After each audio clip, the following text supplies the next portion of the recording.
Pemerintah Provinsi Kalsel memiliki kewenangan untuk menyeragamkan tarif Banyu Barasih. Bahkan sesuai kajian dari pemerintah provinsi, tarif Banyu Barasih nilainya terlalu tinggi, sementara pemerintah kota berkomitmen kada menaikkan tarif Banyu Barasih PDAM Banjarmasin. Namun, jika pemerintah provinsi sudah menetapkan, pemerintah kabupaten wan kota haruslah menuruti. Pemerintah Provinsi Kalimantan Selatan memiliki kewenangan untuk menyeragamkan tarif Banyu Barasih. Bahkan sesuai kajian dari pemerintah provinsi, untuk tarif Banyu Barasih nilainya terlalu tinggi. Sementara pemerintah kota Banjarmasin sudah berkomitmen untuk kada menaikkan tarif Banyu Barasih PDAM Banjarmasin.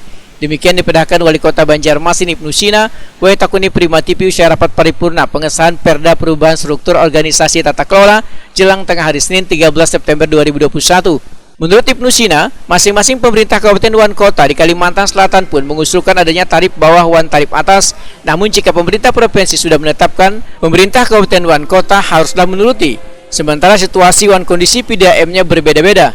Sehingga yang paling berdampak dengan adanya usulan kenaikan tarif dari pemerintah provinsi ini adalah pelanggan besar Nagai PDAM Banjarmasin yang jumlahnya hampir 200 ribuan. Kenaikan tarif ini tentunya ujar Ibnu Sina sangat sensitif dan berpengaruh besar pada pelanggan PDAM Banjarmasin karena kenaikannya 2 kali lipat dari yang diberlakukan wayah ini.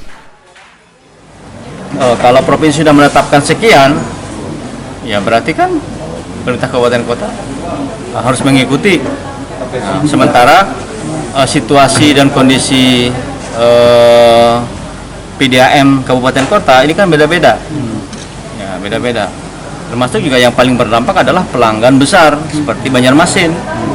Ya, kalau misalnya kabupaten itu pelanggannya mungkin ada sekitar 30.000, ya 50.000. Banjarmasin ini 179.000, 200.000. Ya, paling besar se Kalimantan Selatan.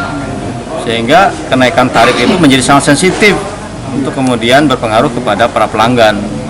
Nah itu kami sudah memerintahkan dengan Dirut kemarin, duduk bersamalah dengan provinsi, ya, supaya jangan sampai nanti ketika penetapan dari provinsi ini sudah ditetapkan, nah, dan angkanya jauh di atas tarif selama ini, tarif PDAM Kota Banjarmasin, itu terjadi gap yang sangat tinggi. Tinggi nggak Pak estimasinya Pak kenaikan di berapa persen? Tinggi sekali, dua kali lipat, 200%. Dari angka yang sekarang di tarif kota. Itu Pak? Ada nggak? Enggak ada. Oh, jangan subsidi. Nah ini kan yang harus dikomunikasikan dengan provinsi dan seluruh kabupaten PDAM se-Kalimantan Selatan memberikan masukan.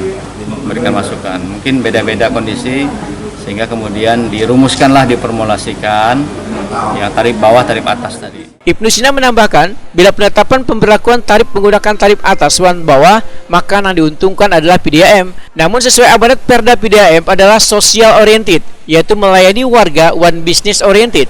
Namun status PDAM ujar Ibnu Sina, badan hukumnya ada nang perseroda atau perumda, karena berbisnis maka haruslah ingin mendapatkan keuntungan.